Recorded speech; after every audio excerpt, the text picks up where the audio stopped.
नमस्कार। अपने India politics channel पर आपके साथ थोड़ा इधर इरेगुलर हम हो रहे हैं, उसके लिए क्षमा प्रार्थी हैं। कुछ ऐसी व्यस्तता हो जा रही है कि मैं रेगुलर इस पर आ नहीं पा रहा हूँ, परंतु मैं कंटिन्यू कर रहा हूँ और करता ही रहूँगा। इसकी रेगुलरिटी बढ़ाऊँगा, जैसा पहले से चल रहा था कुछ उसी अनुरूप ही होगा। पहले मैं आपसे आग्रह करूँ कि मेरे इस चैनल को जो सब्सक्राइब कर लें। इंडिया पॉलिटिक्स 2 ये मेरा चैनल है। आप इसे लाइक भी करें, शेयर भी करें और हमारे साथ शरीक भी हों अपने ओपिनियन को शेयर करने में। अभी जो अगर मैं सोच रहा था कि अगर अभी हम लोगों से कोई पूछे, जो हम भारतवासी हैं, कि क्या चल रहा है तुम्हारे देश में, तो एक ऐसा ही कभी कोई ऐड मैंने देखा था। तो उस स्थिति में हम क्या कहेंगे? हम तो यही कहेंगे बहुत कुछ चल रहा है। हमारा डेमोक्रेसी बहुत ही वाइब्रेंट है और यहाँ बहुत कुछ चलता है और इकट्ठे चलता है, सब साथ साथ चलता है, कई लेयर्स में एक साथ चलता रहता है। अलग अलग तरीके से चलता है, कभी कभी साथ साथ चलने लगता है।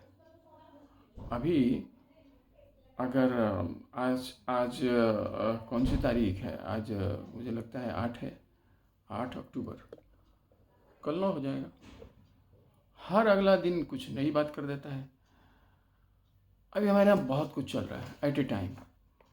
अब सबसे पहले तो मैं इस बात से शुरू करूं कि जो 2024 का चुनाव आने वाला है, उसको लेकर के वन अपमैनशिप चल रहा है। हर एक जो नेता है, जो जहाँ भी है, जिस रूप में भी है, खास करके जो विरोधी खेमे से जो लोग हैं, क्योंकि उनके पास अभी यह तय ही नहीं हो पाया है कि कौन उनका नेता बनने वाला है। सत्ता एक्चुअली उन लोगों के पास आएगी भी या नहीं, अगर आएगी तो उस समय का सारा रास्ता अभी ही लोग निकाल लेना चाहते हैं। प्रधानमंत्री भी तय कर लो, पर बताओ मत। लेकिन उनका खुद ही कहना है कि भाई हम नहीं बताएंगे, जरूरी नहीं है। भाजपा भी राज्यों में तो कई जगह ऐसा करती है, अगर हम देश में ऐसा करेंगे तो क्या है। अब तो ये भी ठीक है, ये आइडिया है, ये भी ठीक है।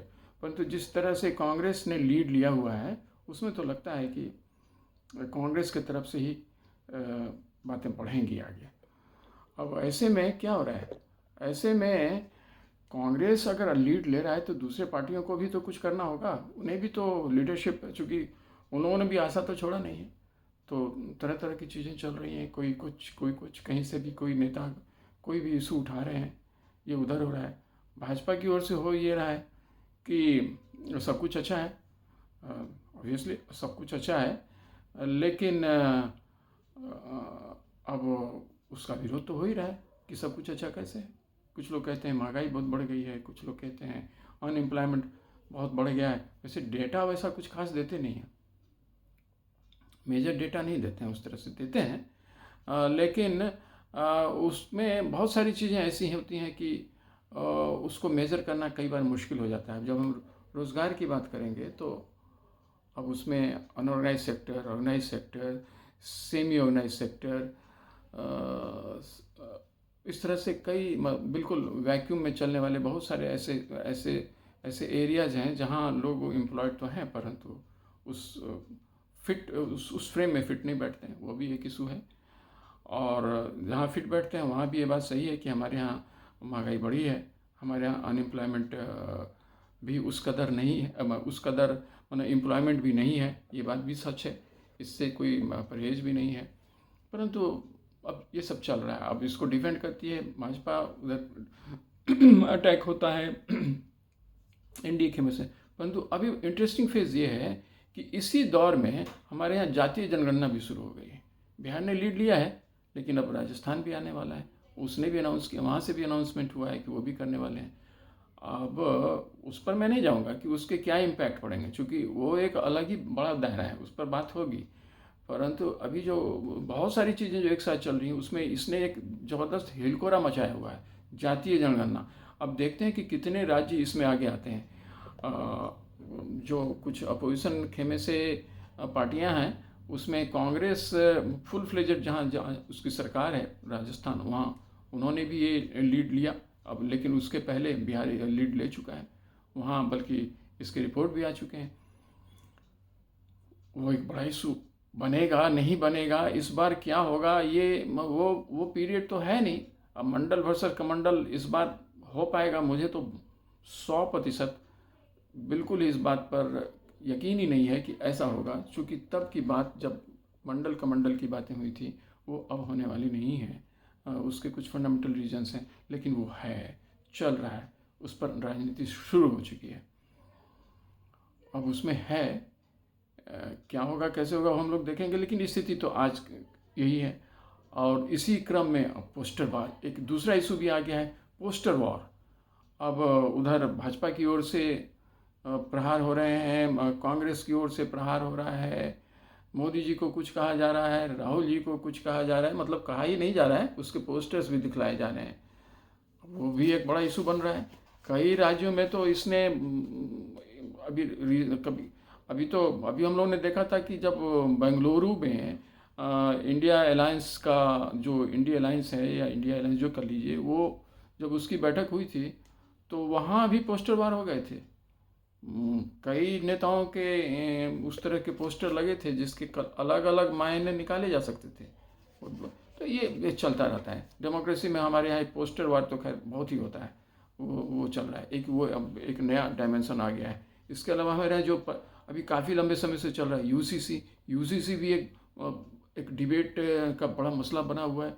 हर तरफ से इस पर बातें हो रही हैं। वो अलग यूनिवर्स जो यूसीसी वाली बात है, उसको लेकर के बिल्कुल दो अलग अलग धड़े बने हुए हैं। अब उसकी भी अलग मेरिट्स हैं, उस पर भी डिस्कस किया जा सकता है, परंतु आज फिर मैं उस पर नहीं करूँगा। आज मैं इन्हीं बातों पर करूँगा क्या क्या इश्यूज अभी हमारे यहाँ डिबेट में करेंसी में है जो चल रहे हैं। एक ये भी हो गया, वन नेशन वन पोल वाला मसला अब लगता है कि थोड़ा ठंडा पड़ चुका है, क्योंकि वो इतनी जल्दी कुछ होने वाला नहीं है। तो उठा तो यह भी था और इसके बाद एक इंडिया वर्सेस भारत, ये मसला भी उठा था बड़ी ज़ोरों से, परंतु आहिस्ते आहिस्ते अब ये सेटल कर रहा है। लेकिन है ये भी वो बिल्कुल एक वाइब्रेंट अभी भी मोड में है, इसको हम लोग रिजेक्ट नहीं कर सकते हैं। इसके अलावा जो अभी एनडीए वर्सेस आईएनडीआईए प्लस वो भी है, जैसे इंडिया वर्सेस भारत, उसी तरह से एनडीए वर्सेस आईएनडीआईए वो भी है। वो एक इशू है कि वहाँ बातें कैसे आगे बढ़ेंगी। अच्छा, उसमें एक और बात जो ये है कि ये अपोजिशन खेमा का मतलब सिर्फ वही नहीं है जो आईएनडीआईए के साथ हैं, बल्कि माना ये जा रहा है कि वे लोग भी तो हैं ना जो न्यूट्रल हैं। वो भी तो आज की तारीख में भाजपा के साथ नहीं है, एनडीए के साथ नहीं है, तो उन्हें भी विरोधी ही माना जाए। परंतु ऐसा वो लोग होने भी नहीं दे रहे हैं। अब जैसे उड़ीसा हो, ये तेलंगाना हो, आंध्रा हो, ऐसा तो कुछ हो नहीं पा रहा है। तो वो भी एक ज़बरदस्त इशू चल रहा है हमारे देश में। इसके अलावा अब राम मंदिर का भी मसला उठने वाला है, क्योंकि वहाँ जल्द ही मोदी जी वहाँ अभी उसका उद्घाटन करने वाले हैं जनवरी महीने में। तो अब तारीख जो भी हो, परंतु वो होने वाला है, तो वो भी गर्माहट देगी, पूरा सब कुछ चलेगा। एक वो भी मसला है। इसके अलावा भारत जो कुछ भी कर रहा है, अब स्पेस सेक्टर जो बिल्कुल नया था, जहां हम लोगों ने सोचा नहीं था कि हम लोग यहाँ तक आ पाएंगे, वहाँ हम लोगों ने चांद पर पानी खोज लिया।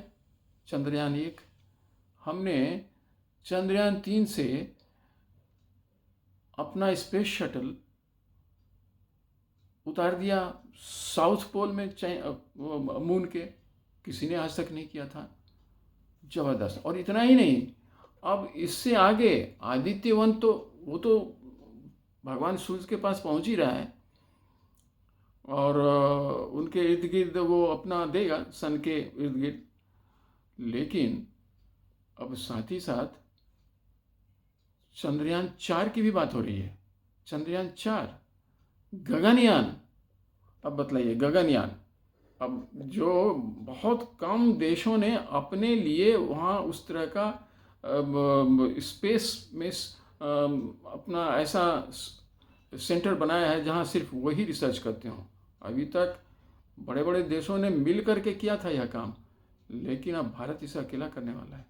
चाइना तो कर ही रहा है, उसने भी उसका भी तो चल ही रहा है, लेकिन अब हम पीछे नहीं हैं, हम भी चल रहे हैं। और उससे भी आगे शुक्रयान, अब तो शुक्रयान भी हम लोग, उसका भी अनाउंसमेंट हो ही चुका है। तो अब वो भी है, प्राइड है, यह सब प्राइड है, नेशनल प्राइड है। इससे कौन, और यह सब कब हुआ? इधर हुआ, और यह भी एक समस्या है। उधर जो डोकलाम में क्या हुआ, चाइना ने सोचा भी नहीं होगा कि उनको इतना धक्का खाना पड़ेगा, भारत की तरफ से ज़बरदस्त मार लगेगी। हालांकि ये बात पहले की है, लेकिन बार बार रिमाइंड करते रहना चाहिए, जिससे यह पता चलता चले कि हम लोग कहाँ हैं। और भी बहुत सारी चीज़ें हैं हमारे यहाँ, हाईवेज, एक्सप्रेसवेज, इसमें ये तो झड़ी लगा हुआ है। और इतना कम समय में किया है। सबसे बड़ी बात यह है कि इसका कोई लॉन्ग टर्म प्लान इस तरह से, अच्छा ठीक है 30 तक आपको ये हो जाएगा, 35 तक ये हो जाएगा। गडकरी जी कमाल, वो तो बस साल 2 साल का समय देते हैं, कई बार तो 6 महीने का देते हैं वहाँ भी। उसी तरह से उधर हमारा रेलवे है, वैष्णवी साहब वो भी एकदम ज़बरदस्त तैयारी कर रहे हैं। पूरा रेलवे का ट्रैक इलेक्ट्रिफिकेशन हो रहा है अब। और उधर ही ट्रांसपोर्ट की बात जो हम लोग कर रहे थे, तो हाइड्रोजन पावर और क्या नहीं, battery operated buses, motor tram वगैरह वगैरह, वो सब तो चल ही रहा है। इधर रेलवे में भी अब एक से एक स्पीड से वंदे भारत ट्रेन निकल रहे हैं। डबल डेकर जो ईस्ट वेस्ट कॉरिडोर और नॉर्थ साउथ कॉरिडोर जो बन रहा है गुड्स के ट्रांजिट के लिए, वो भी अनहोनी था, आज तक तो हुआ नहीं था। लोगों ने सोचा जरूर होगा पर किया तो नहीं था, वो सब अभी हो रहा है। सागरमाला प्रोजेक्ट अभी हो रहा है, उस पर भी कितने सारे पोर्ट्स बन रहे हैं, कई सबमेरिन्स बनाए जा रहे हैं। तो कहना ही नहीं है, मतलब हमारी इकोनॉमी तो of course 5th largest economy बन ही चुकी है, परंतु सवाल ये भी उठता है कि 5th लार्जेस्ट इकोनॉमी आप भले बन गए हों, परंतु आपका जीडीपी डेट रेशियो का गैप है। चलिए वो भी हो रहा है, वो बात भी सही है, लेकिन जब डेवलपमेंट होंगे तो ये गैप होंगे, और ये कोई बड़ी बात नहीं है। इसका भी समाधान ये भी चल रहा है, आहिस्ते आहिस्ते इस पर भी चीज़ें ली जा रही हैं। लेकिन अब इतने पर भी बात तो रुक नहीं रही है, वो आगे भी बढ़ रही है। उसमें जो बुलेट ट्रेन का रफ्तार तो बुलेट ट्रेन की तरह था ही नहीं, लेकिन अब उसमें भी रफ्तार पकड़ी। लेकिन वहाँ समस्या ये है कि वहाँ एक लॉन्ग टर्म विजन दिया जा रहा है। नहीं, वो ठीक है, ठीक तो है ही, वो भी ठीक है, क्योंकि वो काफ़ी खर्चीला है, इतना आसान नहीं है उसे बनाना, परंतु थोड़ा जल्दी हो तो अच्छा है। हमें लगता है, हम लोग तो आम लोग हैं, परंतु ये लगता है कि थोड़ा स्पीड में हो काम तो ज़्यादा अच्छा है, उसकी स्पीड बढ़े तो ज़्यादा अच्छा है। उतना ही नहीं, अभी जो हमारे यहाँ जो फाइनेंशियल जो सेक्टर में जो काम हो रहा है, उसमें यूपीआई ग्लोबली हिट है। अब इसकी वजह से भारत की जो साख है इंटरनेशनल मार्केट में बढ़ गई है, अब वो एक अलग है। इसके अलावा अगर आप देखिए तो स्टार्टअप्स हैं, अभी तक स्टार्टअप्स की कई समस्याएं रही हैं, लेकिन उसके बावजूद भी आज 3rd ऐसा कंट्री है जहां इतने सारे स्टार्टअप्स और सक्सेसफुल तरीके से आगे बढ़ रहे हैं। हमारे यहाँ 5G तो चल ही रहा है वो, और बहुत जल्दी वो पूरी दुनिया में इस तरह से, जहां मोबाइल से लेकर के पूरा सेटअप, मोबाइल नेटवर्क का पूरा setup from end to end setup, ये 2 ही 3 कंट्री के पास है। अमेरिका के पास नहीं है, रूस के पास नहीं है। अब ऐसे में चाइना है, साउथ कोरिया है, अब इन्हीं लोगों के पास है, 4 कंट्री के पास है। अब हम लोग वहाँ पर पहुँच रहे हैं, बहुत सारी चीज़ें हो रही हैं जो बिल्कुल भले ही दिख नहीं रही हों जनरल डिबेट में। जो हमारे यहाँ मेन स्ट्रीम मीडिया में जो डिबेट होते हैं उसमें ये सब चीज़ें आती नहीं हैं। अब उनके क्या इशूज़ हैं कि ये चीज़ें उस तरह से आती नहीं हैं जितनी वो सब जो बातें होती हैं जिसको लेकर के काफ़ी बवेला मचता है, वो सब तो खूब आते रहती है, तो वो भी एक इशू है, परंतु वो भी है। और अब ऐसे में हम कह सकते हैं कि अभी तो बाय एंड लार्ज यही सब चीज़ें हमारे पॉलिटिकल डिस्कोर्स में इंडिया में चल रहा है। तो हमारे देश में क्या चल रहा है, यही सब चीज़ें। इतना ही नहीं, और भी बहुत सारी चीज़ें शॉर्ट में ही तो बात कर सकते थे, उतना तो है भी नहीं समय। तो मान कर चलिए कि आगे का जो ये जो रनवे है वो बड़ा इंटरेस्टिंग होने वाला है। इस पर जो दोनों तरफ से जो प्लेन लैंड करेंगे और डिबेट्स होंगे और जो बातें आगे बढ़ेंगी, जो नैरेटिव सेट होगा, वो भी देखने लायक होगा, और उसके रिजल्ट तो और भी मज़ेदार होंगे। आप मेरी बात से सहमत हैं? अगर नहीं है तो वह भी बताइए, हैं तो वह भी बताइए। लेकिन सब्सक्राइब अगर आपने नहीं किया है इस चैनल को तो ज़रूर कर लीजिए, शेयर भी कर दीजिए, अपने मित्रों से आग्रह भी करिए कि वो हम लोगों के साथ जुड़े। Thank you. जय हिंद।